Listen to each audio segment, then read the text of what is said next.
भज गोविंद गोपाल भज मुरली मनोहर नंद लाला भज मुरली मनोहर नंद लाला भज मुरली लाला बोलो सच्चिदानंद भगवान की जय। ये जो है श्रीमद् भागवत महापुराण का तीसरा स्कंद चल रहा है। इसमें विदुर जी की भक्ति और उनकी पत्नी का प्रेम जो भगवान के प्रति कितना था ये इसमें बतलाया गया है। और इसमें दो प्रकार की सृष्टि बतलाई है, एक कर्दम ऋषि और मनु महाराज के द्वारा, और एक हिरण्याक्ष हिरण्यकश्यप आसुरी सृष्टि और देवी सृष्टि दो प्रकार की है। इसमें हिरण्यकश्यप की इनकी कथा आएगी जन्म की। अब इसमें बतलाया कि जो है विदुर जी जो थे उन्होंने धृतराष्ट्र को बहुत समझाया कि देखो ये तुम्हारा पुत्र दुर्योधन है, ये बड़ा अन्याय कर रहा है, तो पांडवों को अनेक प्रकार से दुख दे रहा है और अंत में विजय पांडवों की होगी। तुम जो है इनसे जीत नहीं सकते, चूंकि भगवान जिसके साथ में है उसका कुछ भी नहीं बिगाड़ सकते।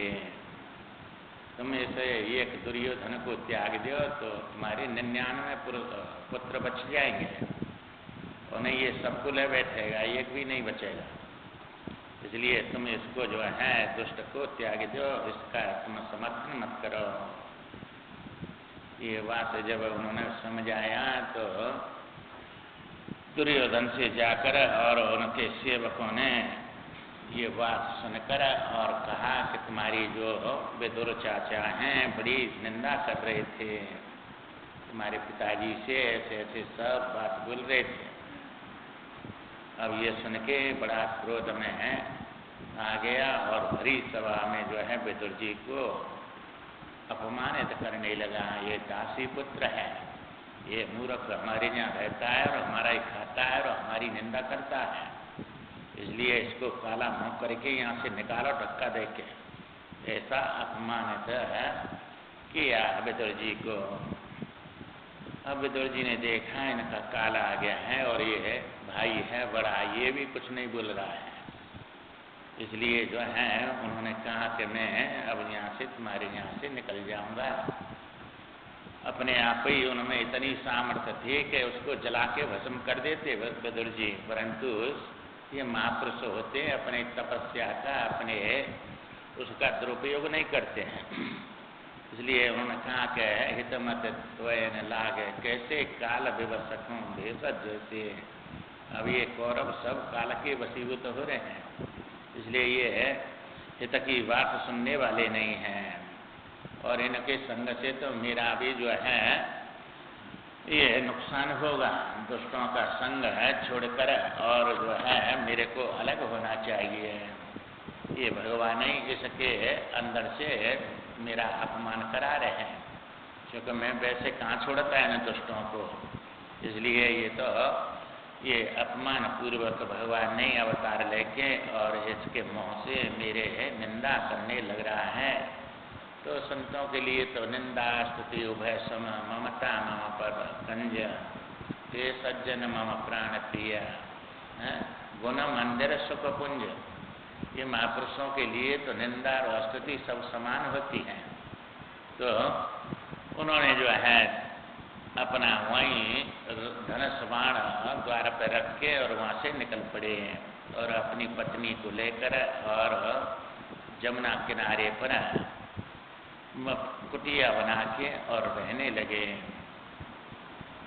अब जो है 12 साल तक उन्होंने तपस्या किया, 12 घंटा हर रोज भजन करते थे। यहाँ तो 10 मिनट आधा घंटा 1 घंटा सुबह कर लिया बस हो गया भजन। उनका नेम था रोज ना 12 घंटा का 3 घंटा कथा, 3 घंटा उनकी सेवा करना, नवाना धुआना, 3 घंटा कथा करना, 3 घंटा जो है ध्यान लगाना, और ये जो 3-3 घंटा का उनका समय था। ये सब करते रहते थे। उनकी पत्नी कथा सुनती और वे कथा कहते थे। इसलिए जो है 12 साल उनको बीत गए। अब भगवान जो थे वे संधि कराने के लिए हस्तिनापुर जो है दिल्ली को कहते हैं, हस्तिनापुर दिल्ली को जा रहे थे। कौरवों का जो है संदेश लेकर पांडवों का कि भाई जो है ये महाभारत नहीं हो, ये नरसंहार नहीं हो, इसलिए दूत बन के पांडवों के कि ये शांति हो और उनको समझाऊं। तो माँ जो है ये बात विदुर जी ने सुनी कि भगवान जो है द्वारिकानाथ और ये धृतराष्ट्र के वहाँ जो है संधि कराने के लिए कल यात्रा निकलेगी भगवान की, और वे संधि कराने के लिए वहाँ जाएंगे। ये बात सुनी तो जब उन्होंने तो बड़े प्रसन्न हुए और आकर अपने घर झोंपड़ी में और बड़े प्रसन्न दिखे। विदुरानी ने पूछा, आज बहुत प्रसन्न है, क्या बात है? उन्होंने कहा कि देवी जो है सत्संग में बतलाऊंगा, तुम्हारी 12 साल से जो तपस्या हो रही है उसका फल कल मिलेगा, भगवान के दर्शन कल होंगे, इसलिए रथ यात्रा निकल रही है और भगवान संधि कराने के लिए धृतराष्ट्र के वहाँ जाना आएंगे। अब जो है विदुरानी ने कहा कि हे पतिदेव जो है मेरे को भी भगवान का दर्शन रात स्वप्न में हुआ है रथ यात्रा का। भगवान पहले अपने भक्त को स्वप्न में दर्शन दे देते हैं। उन्होंने कहा कि मेरे को आज वो स्वप्न मेरा सत्य होगा, और उनसे कहा कि देखो मैं वैसे तो रोज भगवान को भोग लगाती हूँ, परंतु मैं आप जो है भगवान को निमंत्रण दे मेरे घर भगवान आमे, और मैं उनको प्रत्यक्ष खिलाना चाहती हूँ अपने सामने बैठा कर। उन्होंने कहा देवी हमारी छोटी सी कुटिया है, भगवान ऐसे स्वागत करने योग्य हमारे पास कुछ नहीं है, इसलिए उन्होंने कहा कि तुम्हारा कोई परिचय है भगवान से? विदुरानी ने कहा, उन्होंने कहा कि परिचय वैसे तो क्या है, परंतु जब मैं नमस्कार करता हूँ तो मेरे को चाचा जी कहते हैं। मैं कहता हूँ भगवान मैं तो तुम्हारे दासों का दास हूँ, इसलिए मेरे से चाचा मत क्या कहा करो। तो ये जो है ऐसे दयालु भगवान हैं, तो मेरे को चाचा कहते हैं। तो कहा कि तुम जाकर उनको निमंत्रण दो और मेरे घर जो है भगवान आमे। तो उन्होंने कहा कि देवी मेरे निमंत्रण को अस्वीकार तो नहीं करेंगे, भगवान ग्रहण करेंगे और आ भी जाएंगे, परंतु हम भगवान को दुख देना नहीं चाहते हैं। वे ऐसे उसमें राजसभा में और इतना उनके यहाँ आ रहे हैं हमारी छोटी सी कुटिया में, उनका क्या हम स्वागत कर पाएंगे, और हम तो भाजी खाते हैं, यहाँ हमारे पास उनके लिए कुछ है भी नहीं। तो विदुरानी कहती है भगवान आप तो कहते थे कि भगवान तो प्रेम के भूखे हैं, मेरे घर कुछ भी नहीं हो, परंतु मेरे हृदय में भगवान के लिए अगाध प्रेम है। और आप तो कहते कथा है कि भगवान गरीबों से प्रेम ज़्यादा करते हैं। कहा कि हाँ गरीबों से तो करते हैं भगवान, गरीब उनको प्रिय लगते हैं, चूँकि गरीब कभी ऐसा काम नहीं करता है जो दूसरे को दुख हो के किसी का कोई अपमान करे। वो तो भगवान के भजन को छोड़कर और शुद्ध प्रकार से अपने भगवान का भजन करता है, इसलिए भगवान गरीबों से ज़्यादा प्रेम करते हैं। उन्होंने कहा कि देखो आप जो हैं मैं भगवान को अपने प्रत्यक्ष नेत्रों के सामने खिलाना चाहती हूँ, परंतु आप संकोच बस निमंत्रण नहीं देते भगवान को। मैं मन से अपने भगवान को निमंत्रण देती हूँ और भगवान मेरे यहाँ अवश्य आएंगे। मन से ही निमंत्रण दे दिया और जो है वहाँ से जो है कल रथ यात्रा के लिए विदुर जी और दोनों जो है वहाँ से निकल गए अपनी कुटिया पे से, और भगवान की रथ यात्रा के लिए रोड पर दोनों तरफ भीड़ जुड़ रही है, बहुत भारी भीड़ हो रही है, और भगवान रथ में बैठ कर आ रहे हैं, परंतु उनकी नीचे कोई दृष्टि है, कहीं देखते नहीं हैं इधर उधर। इसलिए विदुर जी हाथ जोड़कर भगवान से प्रार्थना कर रहे हैं, भगवान मैंने अपने 12 साल से कुछ भी तुम्हारे लिए सब भोगों का त्याग किया है, क्या मेरी तरफ आप एक दृष्टि करके मेरे को देख नहीं सकते हैं क्या? मैंने 12 साल से कुछ भी अन्न का त्याग किया है, भाजी खा के, और जो है आपके भजन ध्यान में लगा हुआ हूँ, केवल मेरे को दृष्टि प्राप्त करें आप जो हैं हाथ जोड़ के। और विदुरानी कह रही है मैं तो विदुर जी की पत्नी हूँ, इसलिए भगवान मेरी तरफ भी देखेंगे। अब भगवान आ रहे हैं और उनकी नीचे को दृष्टि है, परंतु जब सामने आए विदुर जी की तरफ तो भगवान ने उनकी तरफ देखा और देखकर इशारे से कह दिया कि चाचा जी तुम्हारे यहाँ मैं अवश्य आऊँगा, पर वे समझ नहीं पाए। और विदुरानी कहती है कि मैंने भगवान के लिए सर्वस्व त्याग किया है भोगों का, इसलिए भगवान मेरी तरफ देखकर और मुस्करा रहे, क्योंकि मैं धर्मात्मा विदुर की पत्नी हूँ। इसलिए उन्होंने दोनों ने जो है भगवान का दर्शन किया, भगवान ने भी दृष्टिपात उनके तरफ किया। अब जो है इधर भगवान का रथ चला गया और विदुर जी और विदुरानी अपनी कुटिया पर आ गए।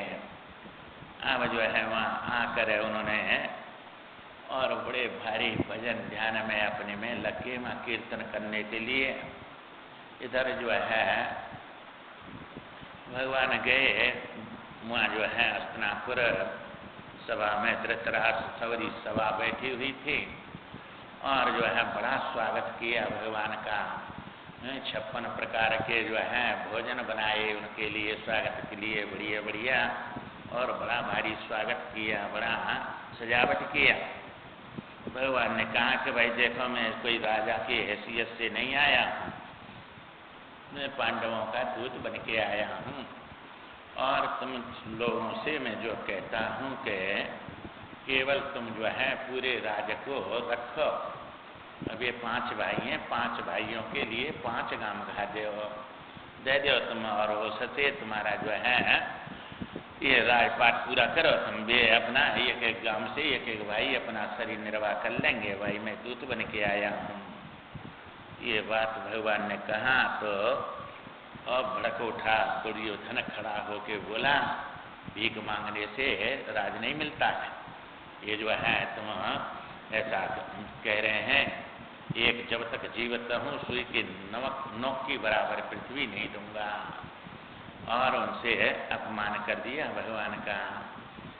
अब भगवान वहाँ से जब नहीं मानी सबने, और धृतराष्ट्र भी बोला कि महाराज आप तो जो है ये भाई भाई के झगड़े में क्यों पड़ते हैं, ये जो करते हैं वो जो भगवान करता है वही होता है, इसलिए इनके झगड़े में मत पड़ो। अब ये बात जब सुनी तो भगवान वहाँ से चलने लगे तो धृतराष्ट्र और उन्होंने कहा महाराज भोजन का समय, भोजन करके जाओ। तो भगवान ने कहा कि देखो दो प्रकार से भोजन होता है, एक तो कहीं प्राण जा रहे हों तो कोई अपमान करे तो भी प्राण बचाने के लिए खाना पड़ता है, तो ऐसा तो मैं भूखा नहीं तो मेरा प्राण निकल रहा हो तो इसलिए मैं भोजन करूं तुम्हारे यहाँ।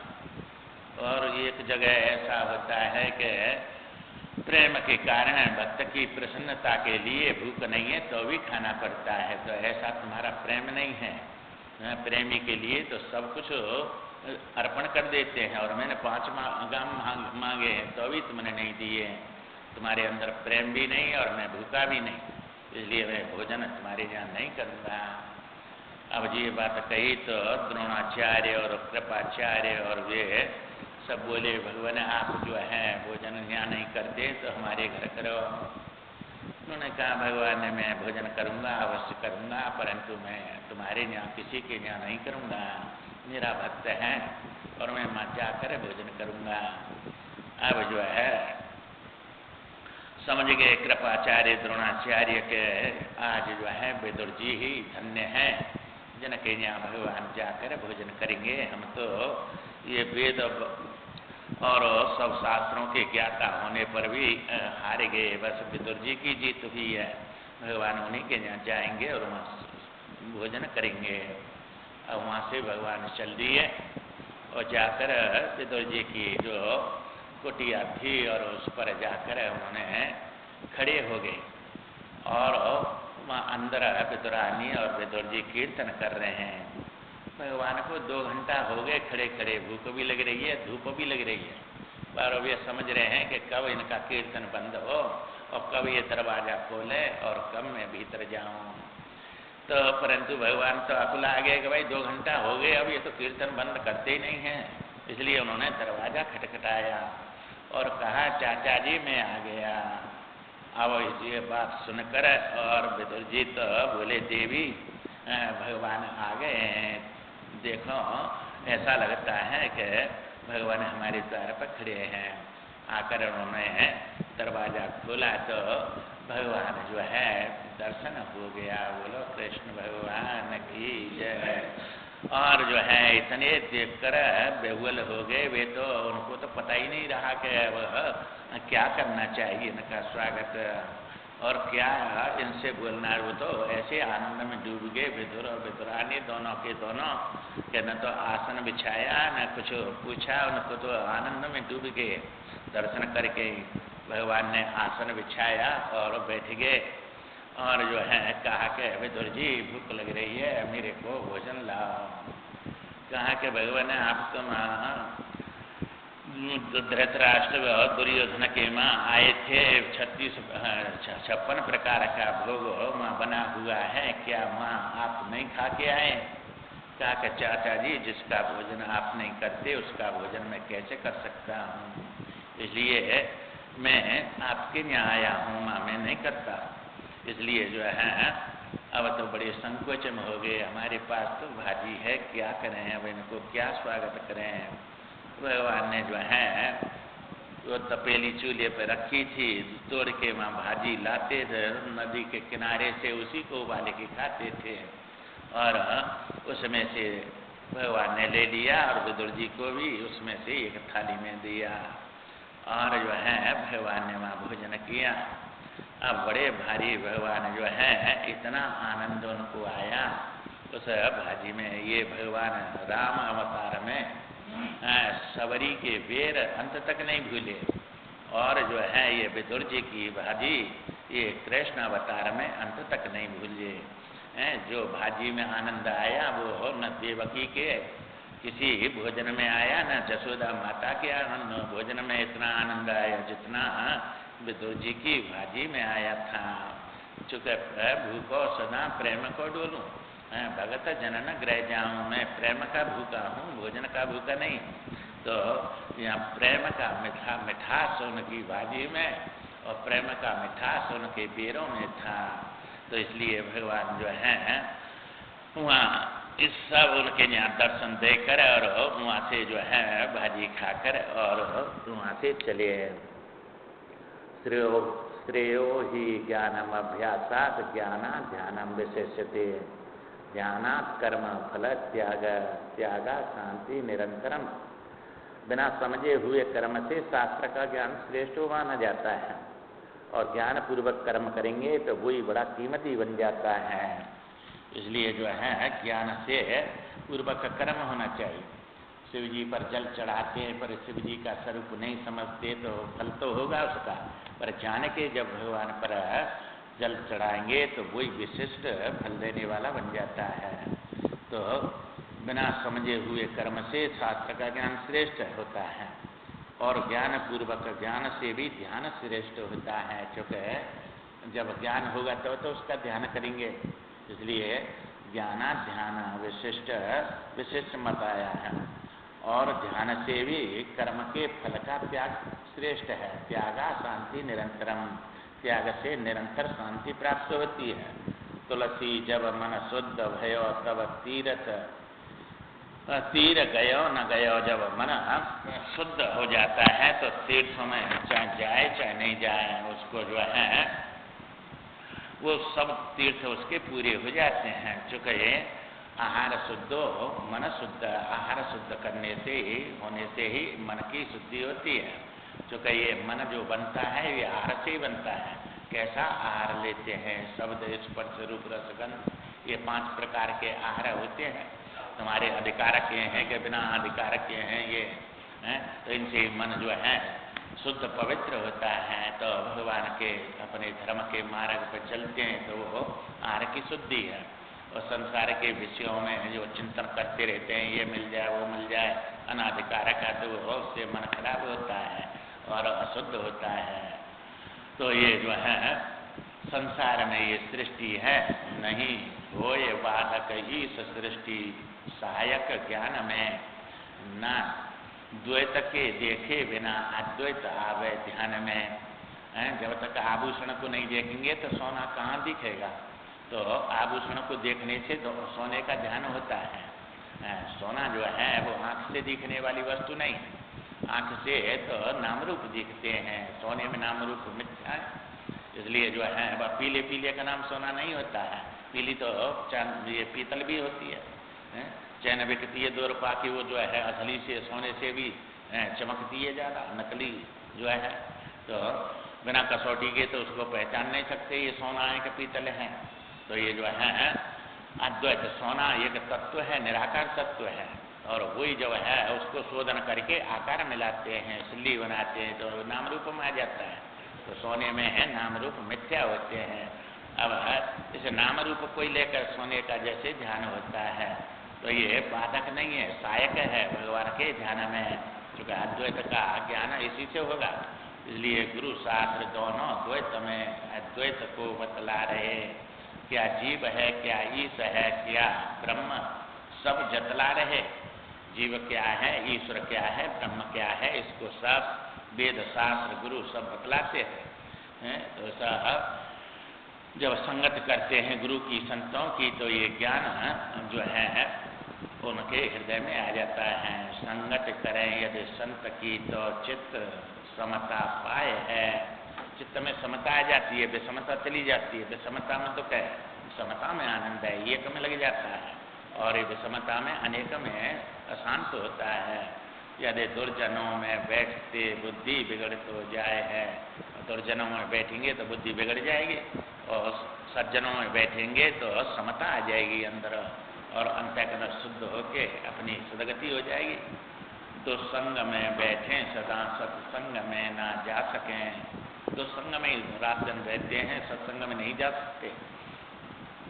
सुख है यहाँ या दुख है, कैसे उन्हें समझा सकें। यहाँ ये संसार दुख रूप है कि सुख रूप है, सुख क्या है, इसको बिना सत्संग के कैसे समझ में आएगा। इसलिए तो सत्संग में जाते नहीं तो उनको कैसे समझाएंगे। जब एक ही है आत्मा तो माया कहाँ से आ गई। ये माया का कार्य है, आत्मा एक ही अद्वैत है, तो ये माया कहाँ से आ गई। आया गया कोई नहीं है, भ्रांति मन में छा गई। ये मति में भ्रांति छा रही है, कुछ न आया है न गया है। जैसे तुम दर्पण में न गए न उसमें से आए, वो प्रतीति भ्रांति से दिख रही है। तो एक के दो दिखने लग जाते हैं।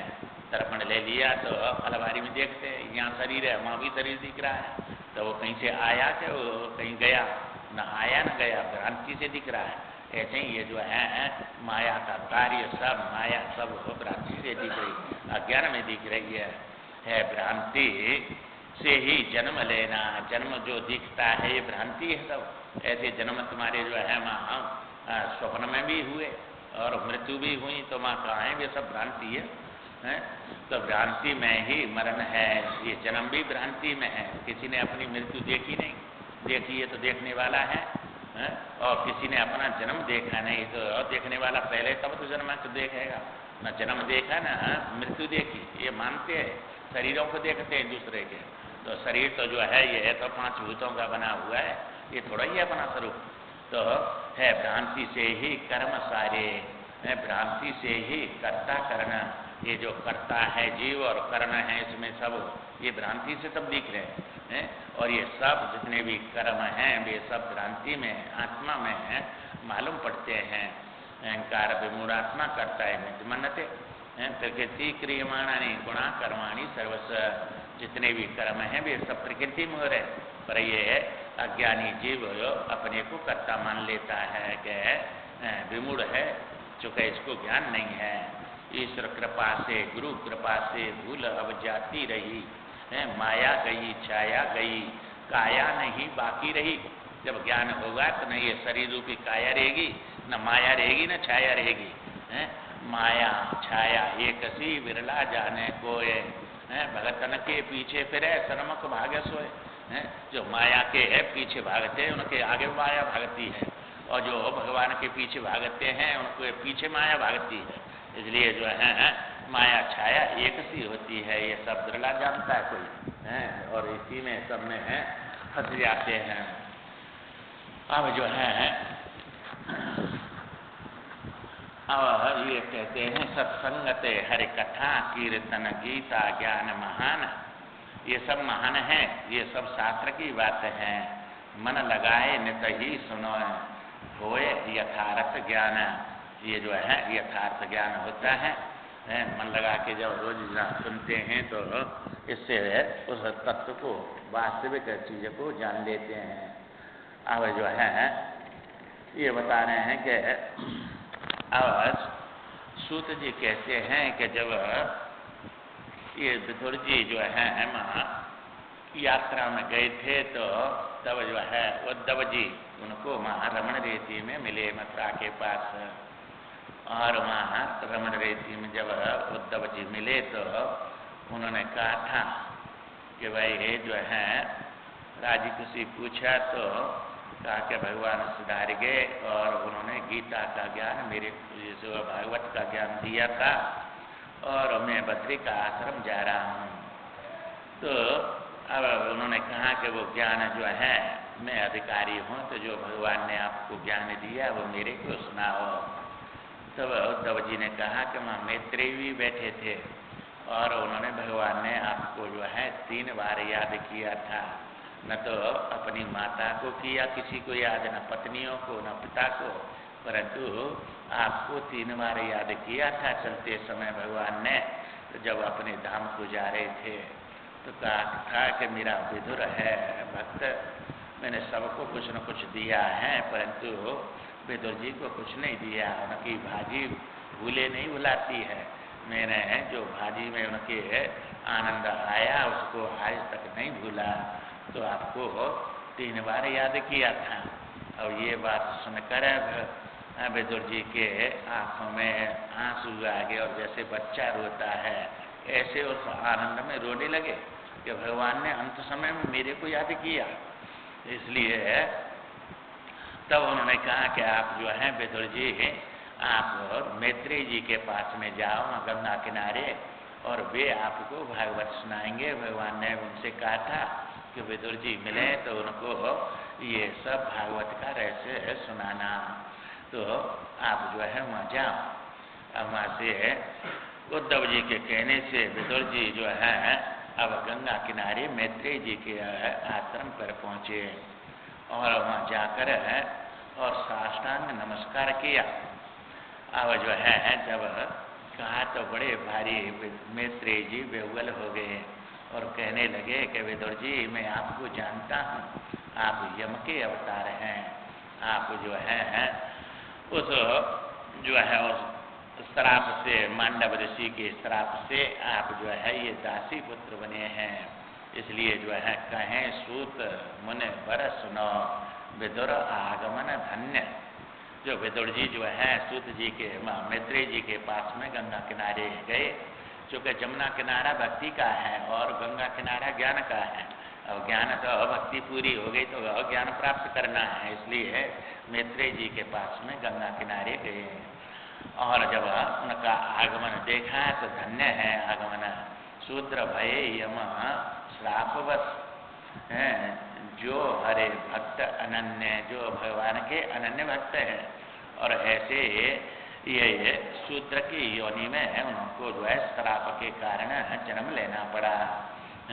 मन मांडव महान मनस्वी मौनी दुष्कर। ये मांडव ऋषि बड़े महान तपस्वी थे और मौनी थे, वे बोलते नहीं थे और तपस्या करते थे। करें तपस्या तीव्र द्वार आश्रम के तरतरा। उनके आश्रम के बाहर एक पेड़ था और उसके नीचे बैठकर बड़ी भारी तीव्र तपस्या मांडव ऋषि कर रहे थे। और जो है जब तपस्या कर रहे थे तो वहाँ जो है चोर जो थे राजा के यहाँ चोरी करके और जो है वहाँ से भागे और उनके पीछे जो राजदूत थे सिपाही लोग वे उनके पीछे दौड़े चले आ रहे। अब जो है आश्रम पे चोर आए और देखा कि ये तो सिपाही आ रहे हैं, अब हमको पकड़ लेंगे। तो उस मांडव ऋषि के पास में वो धन संपत्ति डाल के और जो है वहीं दुबक के उनके आश्रम के ओर पास करके चोरी चोर आश्रम की आए। देखे दूरते दूत द्रव्य धरे तहाँ लुकाए। अब जो है वहाँ देखे उन्होंने दूतों को और सिपाहियों को, तो वहाँ द्रव्य को वहीं रख के ना और वहीं लुका गए, वहीं दबक के उस आश्रम के पास में झाड़ी हुए हैं। अब जो है इधर से सब जो सिपाही थे राजा के वे पीछे से दौड़े चले गए और जाकर वहाँ देखा कि ये तो धन संपत्ति यहाँ पड़ा है, इसके पास में ये बैठा है आँख मीच के और ध्यान लगा रहा है। पूछे मनते दूत सब मौनी उत्तर दें कैसा। अब जो है सबने पूछा भाई ये धन कौन है, कौन लाया, कहाँ है। अब ये तो मौनी थे, वे तो कैसे उत्तर दें। वे तो जो है मौन धारण कर रखा था, बोलते नहीं थे। अब उन्होंने समझा यही चोर सरदार है, सब मिले निश्चय कियो बस। अब सब उन सिपाहियों ने और यही सोचा कि यही चोरों का सरदार है, इसी ने चोरी करवाई है और ये अब आँख मीच के बैठ गया है, इसलिए जो है सबने ये निश्चय कर लिया। अब वहाँ जो है उसको ये तो बोलते नहीं थे, इसलिए वहाँ से वे चोर भी पकड़ लिए ढूंढ के और वो मुनि को भी पकड़ लिया। बांधे चोर सहित निकट नपट के लाए और वहाँ से उन चोरों को और मुनि को बांध कर और राजा के पास ले आए। वे सिपाही बिन विचार मन सहित चोर सूदी लटकाए। अब जो है बिना विचार के राजा ने और उनको आज्ञा दे दिया, उनको सूली पर लटका दिया, सबको चोरों के सहित और मुनि को सबको सूली पर लटका दिया। अब लटका दिया तो तपते मुनि नहीं मरे, मरम भूपति जब जान्यो। अब जो है तुमको तो 3 दिन हो गए लटकते हुए सूली पर मरे नहीं, जो कि ये तपस्या किया है, निरपराधी है, परंतु भगवान की जो है वो अदृश्य सत्ता जो है काम करती है कि नहीं, इनकी तपस्या से वे नहीं मरे और वे सब चोर मर गए। और जाकर राजा से कहा उन्होंने, महाराज वो संत जो है वो तो मरता ही नहीं है, 3 दिन हो गए। अब जो है राजा तो घबरा गया, अरे ये तो मैंने बड़ा भारी पाप किया, इसको चोर समझ के सूली पर लटका दिया। अब जाकर है उनके खिलवाया और उनके चरणों में पड़ गया। राजा क्षमा याचना करी, दोष मुने अपनो मान्यो। अब जो है क्षमा याचना करी पांडव ऋषि से, भगवान हमसे गलती हो गई, क्षमा करो।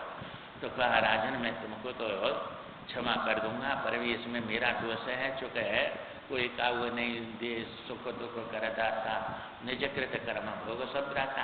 ये मेरा कोई ऐसा कर्म होगा इसलिए मेरे को ये सूली पे लटकना पड़ा, परंतु यह कर्म को मैं पूछूंगा जाकर यमराज से, क्योंकि मैंने कोई पाप नहीं किया है और ये सूली पे दंड मेरे को क्यों दिया उसने।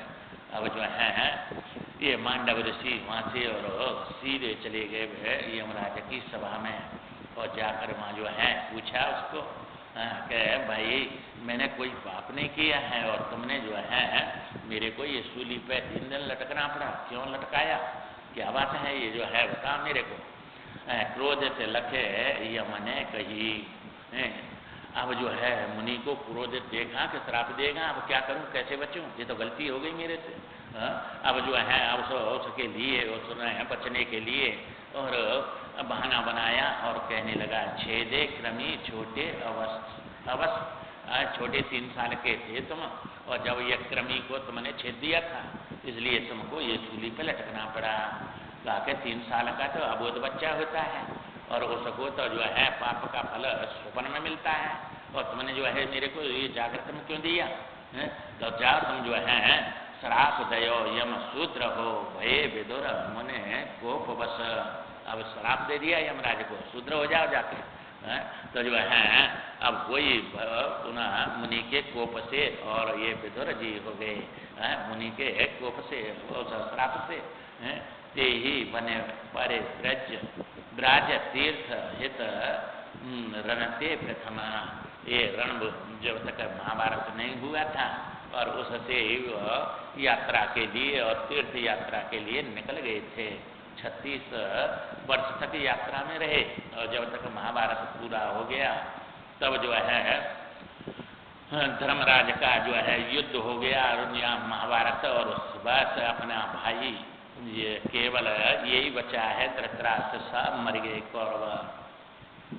ते ही बने परे राज तीर्थ हित रणते प्रथम धर्मराज को राज आए देखना हेत पुनः समर्थन।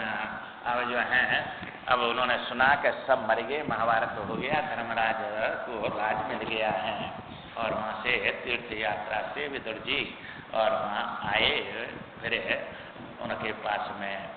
अब ये धर्मराज ने सुना कि चाचा जी आए हैं। आए चाचा विदुर युधिष्ठिर सुने हर्षाए। युधिष्ठिर को बड़ा हर्ष हुआ कि चाचा विदुर जी और यात्रा से लौट के आ गए हैं, इसलिए बड़ा हर्ष हुआ। करे स्वागत सत्कार प्रेमते पुर में लाए, और उनका बड़ा सत्कार करके स्वागत करके और अपने महलों में वहाँ पुर में लाए उनको जो है। अब पूछे पांडव चाचा हमें क्यों बिसरायो? ये चाचा आपने हमको क्यों बिसराया? क्यों हमको छोड़ के चले गए तुम? कुंती बोली लला भूले तुम इतकित आयो।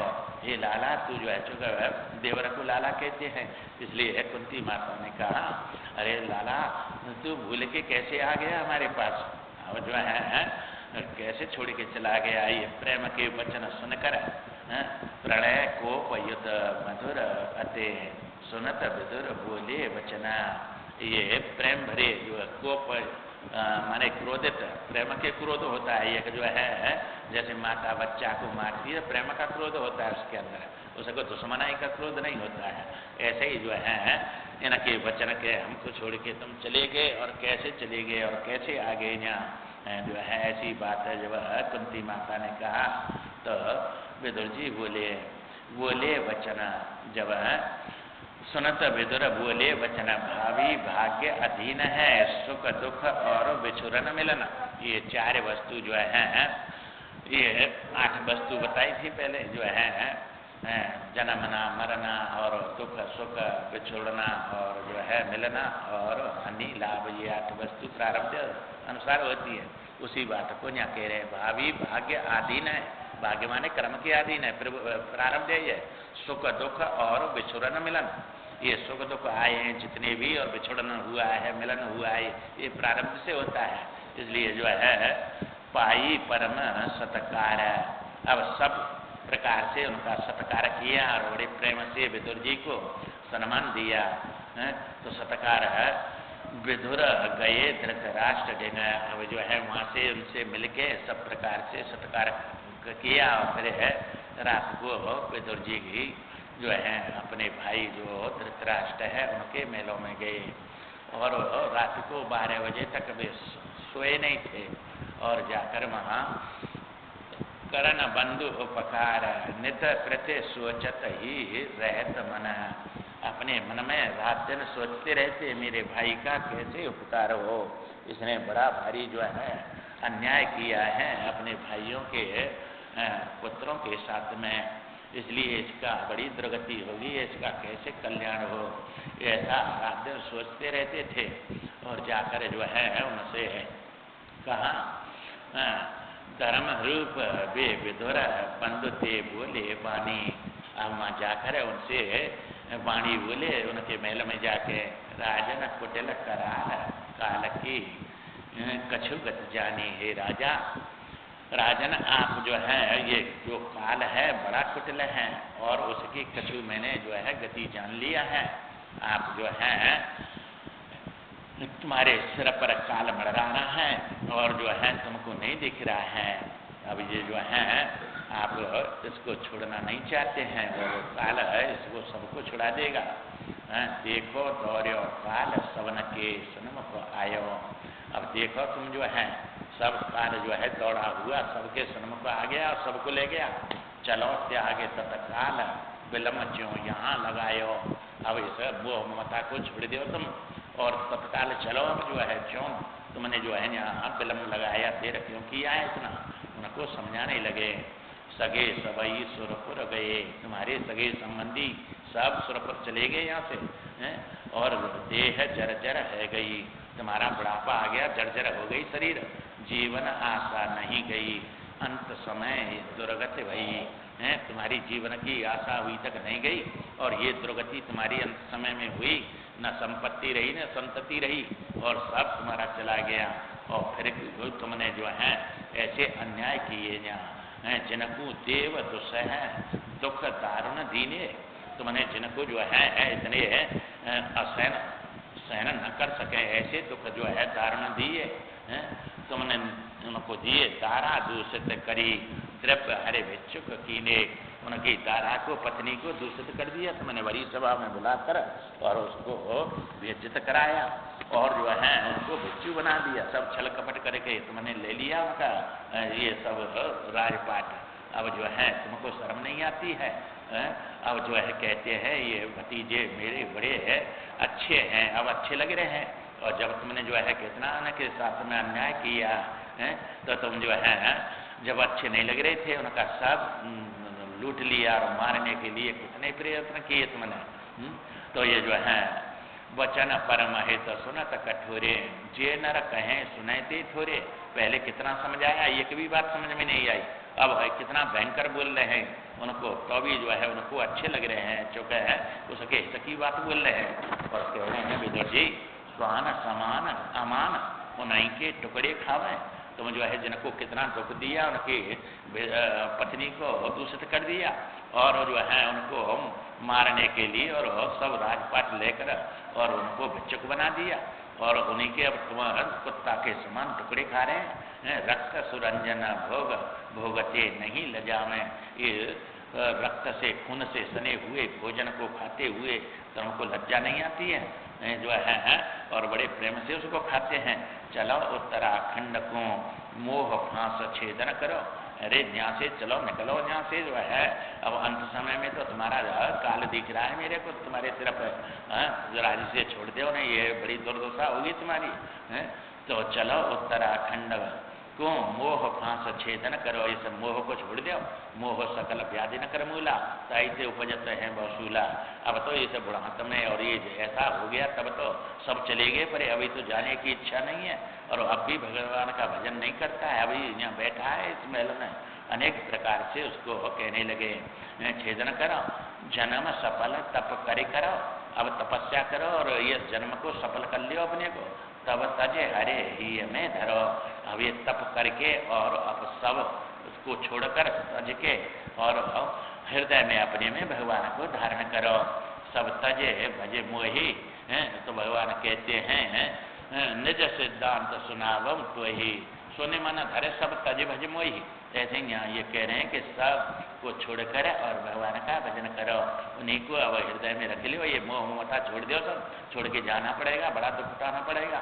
अब अंत समय में तो इस कहते हैं अपनी दृष्टि हटा के उस परमात्मा में लगाओ। सुनत विदुर के वचन बंधु बर अति हर्षाये। अब बड़ा हर्ष हो रहा है, पहले क्रोध आ रहा था जब समझा रहे थे तो अब सब मर गए, सब संपत्ति गई, संतति गई। अब जो है बड़े हर्ष हो रहा है, सुन के अच्छी बात लग रही है। सुनत विदुर के वचन बंधुवर अति हर्षाये। गदगद गिरा गंभीर नीर नैनन में छाये।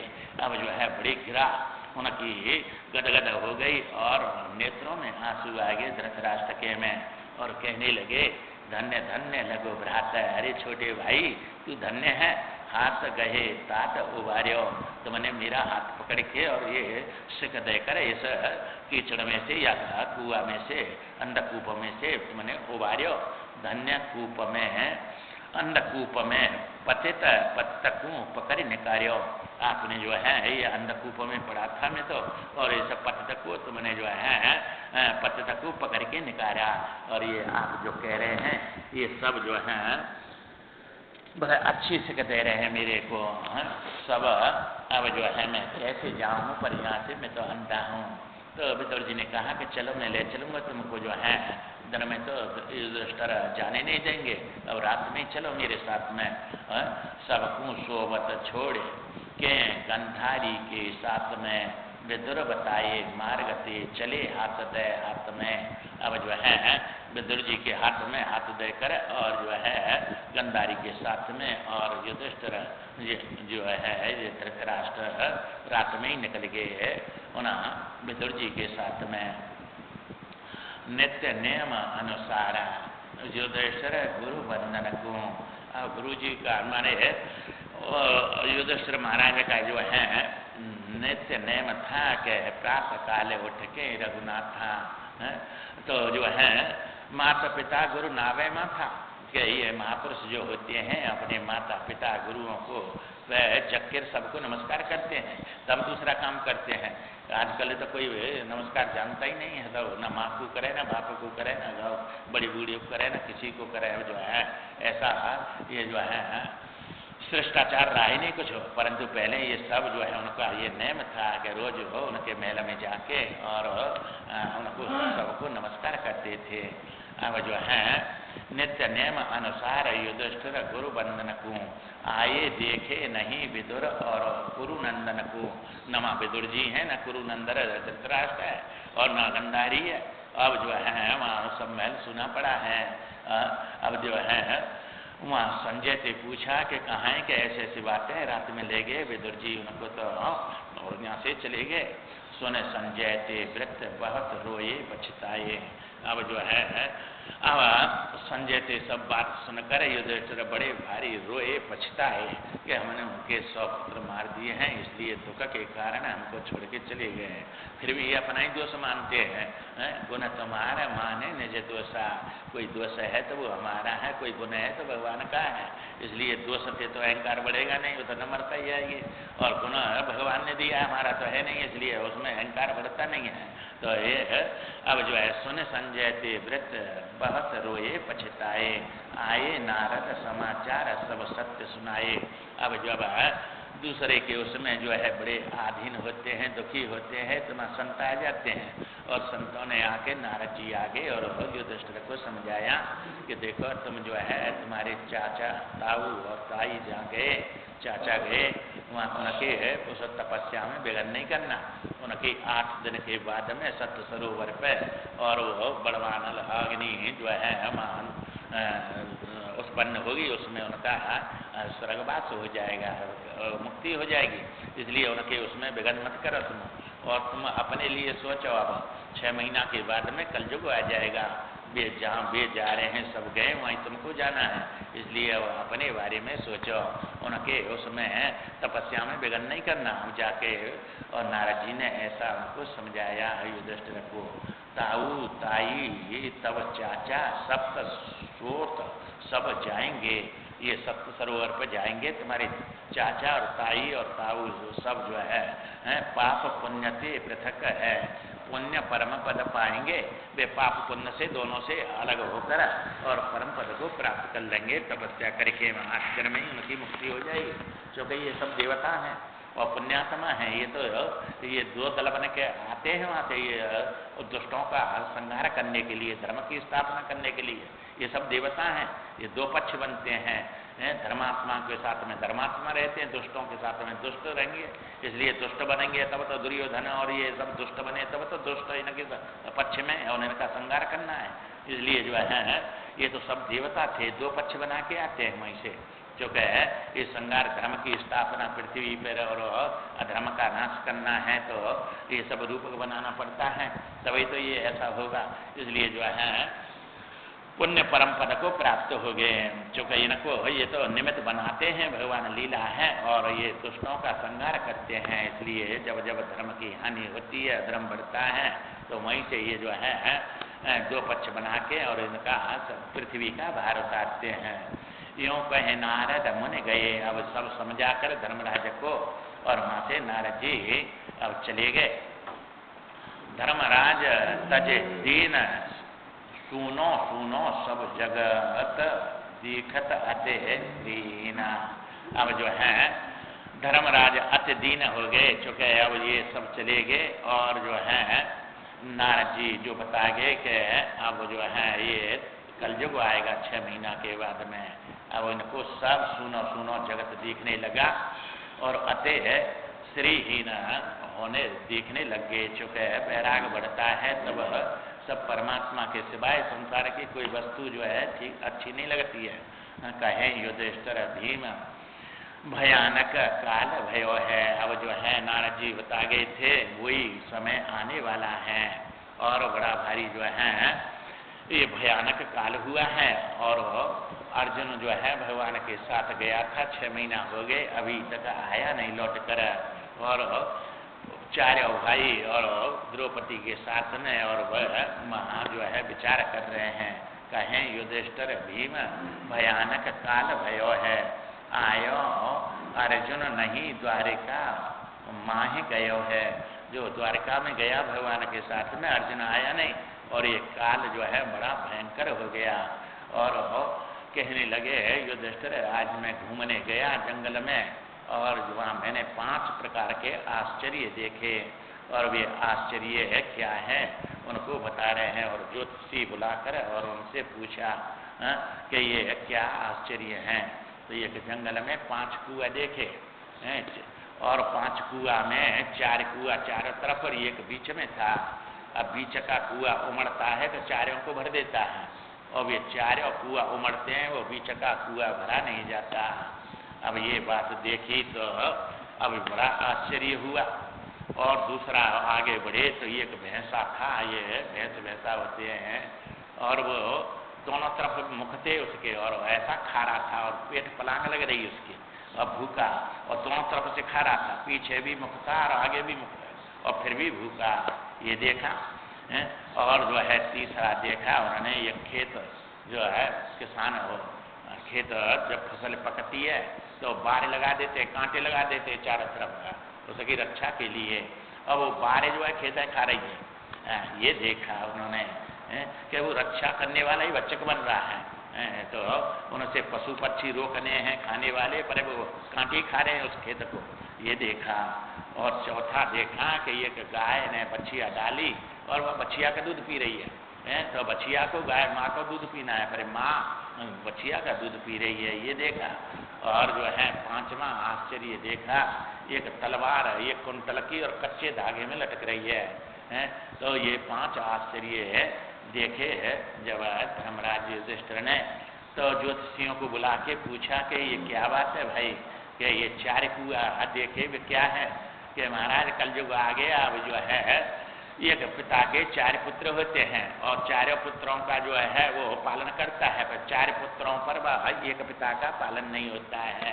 वे 4 कुआं उमड़ते हैं तो वो भूखा वाले भरता नहीं है, वो एक पिता बीच वाला है, और वो बीच वाला उमड़ता है तो चारों को फल कर देता है। तो पिता के द्वारा ये कलयुग में ऐसा होगा। तो एक पट्टर था, 3 लड़का थे बेचारे उसके, और बड़ा भारी जो है पेंशन आ रही और रिटायर हो गया था। अब उसकी पत्नी मर गई और 3 लड़का अलग अलग हो गए। अब उन्होंने एक महीना बांट लिया कि 1 महीना हमारे यहाँ पिताजी और 1 महीना हमारे, 1 महीना हमारे। जब 31 का महीना आता तो भूखा रहता बेचारा, हाँ कोई खिलाता नहीं उसको। अब देखो ऐसे होते हैं जो दुनिया भर का माल रह रहे हैं। और वो कहता हमारा तो कल से 1 तारीख से आएगा, वो कहता हमारा 30 को पूरा हो गया, हम क्यों खिलावें। अब भूखा रहना पड़ता, और इतना पैसे वाला अनाप शनाप पैसा, और ऐसे होते हैं ये। अब बताओ ना मूर्खों को ये पता नहीं बैला है कि नहीं ये है, 2 रोटी खाने में पिताजी को क्या हाल, वो बेचारे को भूखा रहना पड़ता, कोई नहीं देता उसको। तो ये जो है ऐसे हैं, तो ये कलयुग का स्वरूप है। कि 4 पुत्रों पर एक पिता का माता का पेट नहीं भरेगा, और 4 पुत्रों को पाल पोस के सब कर देते हैं वे माता पिता। ये कलयुग में ऐसा, कलयुग का प्रभाव है, ये ऐसा होता है, उनकी मति ऐसी बन जाती है। इसलिए जो है वो 5 कुआ का ये बतलाया। और भैंसा खा रहा है माने कलयुग में दोनों तरफ से खाएंगे फिर भी भूखे रहेंगे। ये राज्यसभा में बन जाते हैं ना, कर करके जो है विदेश में धन को भर देते हैं, कितना 25 करोड़ मिलते हैं 5 साल में तनख्वाह, और फिर भी भूखे, और फिर भी जो है उसमें से खींच खींच के जो है माल को ले जाते हैं, सबको अत्याचार करते हैं। तो ये भैंसा का दे दिया कि फिर भी भूखे के भूखे, उनकी कभी तृप्ति होती नहीं है। 3-4 लाख रुपया रोज मिलते हैं, उनकी तनख्वाह इतनी है, और फिर भी जो है माल मारते हैं दुनिया भर का, और फिर भी भूखे रहते हैं। एक काला धन चिल्ला रहे हैं कि नहीं, सब जो है विदेशों में पढ़ा है, इतना पढ़ा है कि अनाप शनाप जो है। तो ये जो है ले जा के मार के देते हैं, और इतना मिलता है फिर भी जो है। और गरीबियों को देखा बेचारा 10-20 रुपये में अपने घर चलाता है, 5 लाख में भी नहीं रोज के आ रहे हैं तो अभी घर नहीं चलता है। तो ऐसे भूखे भैंसा हैं, ये दोनों तरफ से खाते हैं फिर भी जो है इनका पेट नहीं भरता है। ऐसा कलयुग में होगा। और जो है ये बारे का जो बतलाया, कांटे खा रहे हैं उसको, कि लागत इतनी लगेगी किसान को बेचारे को कुछ नहीं बचेगा, वो लागत ही खा जाती है सब खेत को। तो खेत बेच के वो जो है चुकाता है फिर, तो पैदा ही नहीं होती इतनी, चुका है सब ट्रैक्टर वाले पानी वाले सब जो है तेल कितना वो जो इतना लगता है इतना पैदा होता नहीं, उसको खा जाती है लागत। तो वो ऐसा होगा कलयुग में, खेती में कुछ नहीं बचेगा, लागत ही खा जाएगी। और गाय का बतलाया कि माता और वह बछिया का दूध पी रही, माने कलयुग में अपनी लड़कियों को बेच के अपना पेट भरेंगे माता पिता, इसलिए जो है उनको बेचकर बछिया का मतलब माने पुत्री का धन खाएंगे। और तलवार जो लटक रही है कच्चे धागे में, क्या इतना तो धर्म रहेगा कि टिका रहेगा ये पृथ्वी जो है तलवार की जगह पर कुंतल की कच्चा धागा माने सूक्ष्म रूप से इतना धर्म रहेगा नहीं, धर्म नहीं रहे तो ये तो उल्ट पुलट हो जाए, पृथ्वी एक दिन भी नहीं रुकेगी, परंतु फिर भी जो है वो सदी रहेगी। तो ये बात बतलाई। अब ये आश्चर्य देखे और उनको निश्चय हुआ कि ये अर्जुन आया नहीं, द्वारका गया है, और ये अनेक प्रकार के ये कलयुग के जो है ये उत्पात दिख रहे हैं। पिता पुत्र भाई सगे, अब धर्मराज कह रहे हैं पिता और पुत्र और भाई सगे, पत्नी में कलह नित, और पति पत्नी में नित कलह हो रहा है, लड़ाई झगड़े हो रहे हैं। असगुना नित नूतन निरखे, चंचल हो वह मोर मना। अब भीम से कह रहे हैं धर्मराज युधिष्ठिर, ये सब देख देख के मेरा बड़ा भारी मन चंचल हो रहा है, और जो है ये मेरे अशांति बढ़ रही है इसको देखकर। ये नूतन माने ऐसे उत्पात देख रहा हूँ जो है, न कोई पुत्र पिता को मानता है, न माँ को मानता है, भाई भाई में झगड़ा, पति पत्नी में झगड़ा, ये सब कलह हो रही है, ये सब कलयुग का प्रभाव है। त्याग्यो सवने धर्म कर्म कछु करे न हितकर, ये सबने अपने अपने धर्म त्याग दिए, कोई अपने कल्याण के लिए कोई कर्म नहीं कर रहा है। ये सब जो है त्याग्यो सबने धर्म कर्म कछु करे न हित कर, पाले पापी पेट पाप करे सब ही नारी नर, सब नारी नर पाप कर करके पेट को पाल रहे हैं और कोई अपने हित के काम नहीं करता है। इस प्रकार जो है ये बताया। हम जो है भीम से कहने लगे जो है युधिष्ठिर महाराज, निरखे नित्य उत्पात अते मन मलिन मेरो भयो। ये भीम ये उत्पात नित्य नई नई देख कर मेरा मन जो है बड़ा मलिन हो रहा है, और ये सब जो है मेरे पर सहन नहीं हो रहा है। मेरो भयो कपट बंधु कल काल का धरा धाम पे छाए गयो। अब ये कपट जो है ये कलयुग का है, ये सब जो है धराधाम पे सब छा गया है। जहाँ देखो माँ अधर्म ही अधर्म, और जो है कोई शांति से रह नहीं रहा है। धर्मराज भयभीत भये अर्जुन तहाँ आए। अब जो है बड़े भारी भयभीत हो गए इस कलयुग के उत्पातों को देखकर धर्मराज, और तब जो है अर्जुन माँ आए, और मुखमंडल अति मलिन दुखित चिंतित घबराए। अब अर्जुन को देखकर धर्मराज को लगा कि इसका मुख कैसा मलिन हो रहा है, इसका तेज कैसे उड़ गया, और जो है इसका तेज कहाँ चला गया देखकर बड़े चिंतित हुए हैं और बड़े घबरा गए। बार बार पूछे नृपते, बंधु बताओ बात सब, ये क्या बात है, तुम्हारा तेज कैसे उड़ गया है? क्या किसी वृद्ध का अपमान किया है? क्या किसी अतिथि को भोजन कराए बिना तुमने भोजन कर लिया है? किसी वृद्ध का अपमान करने से तेज उड़ जाता है, और अतिथि को भोजन कराए बिना भोजन करने से तेज उड़ जाता है? क्या परा स्त्री गमन किया है, उससे तेज उड़ जाता है? क्या तुमने जो है किसी का अपमान किया है? ये अनेक प्रकार के उन्होंने प्रश्न कर करके पूछे और कहा कि ये सब बात बताओ मेरे को, क्या बात है, तुम्हारा तेज कैसे उड़ गया? संबंधी सब सुखी हैं, कहो तहाँ से कब चले? अब जो है आप जो है माँ द्वारिका से कब चले? सब संबंधी जो है सुखी हैं और वे सब राजी खुशी हैं क्या? सब बात पूछने लगे अर्जुन से जो है भगवान की जो द्वारिका की। अब जो है अब कहने लगे, वचन कठिन काऊ कहे, क्या तुम्हारा किसी ने अपमान किया है? कठिन वचन बोल दिए तुमसे, जब तुम्हारा जो है ये मलिन मुख हो रहा है, अथवा अपमानित भये, अथवा किसी ने तुम्हारा अपमान कर दिया है? या तन तज के भवन पते, नित्य धाम तो नहीं गए? क्या भुवन पति जो भगवान है वे अपने इस नित्य धाम को तो नहीं चले गए? ये बात मेरे को बतलाओ, क्यों नहीं बताते हैं? अब ये बात जब सुनी तो अर्जुन जो है दुख को बारा पार नजर न अर्जुन कितहु पावे। अब इतने भारी आंसू बहा रहे हैं अर्जुन, और दुख का पारा उनको पार नहीं पा रहा है कहीं। कृष्ण कृपा को सुमेरे नैन ते नीर बहावे, और भगवान की सब कृपा याद आ रही हैं और नेत्रों से आंसू बहा रहे हैं अर्जुन जो है, और बड़े भारी बेहुल हो रहे हैं। नाथ सारथी सदा नाथ सारथी सदा सुहृदय संबंधी बन के, हे भगवान हे राजन हमारे सारथी बन के, सुहृदय बन के, संबंधी बन के, नित नित नेह बढ़ाए क्षाण गमने छल करके।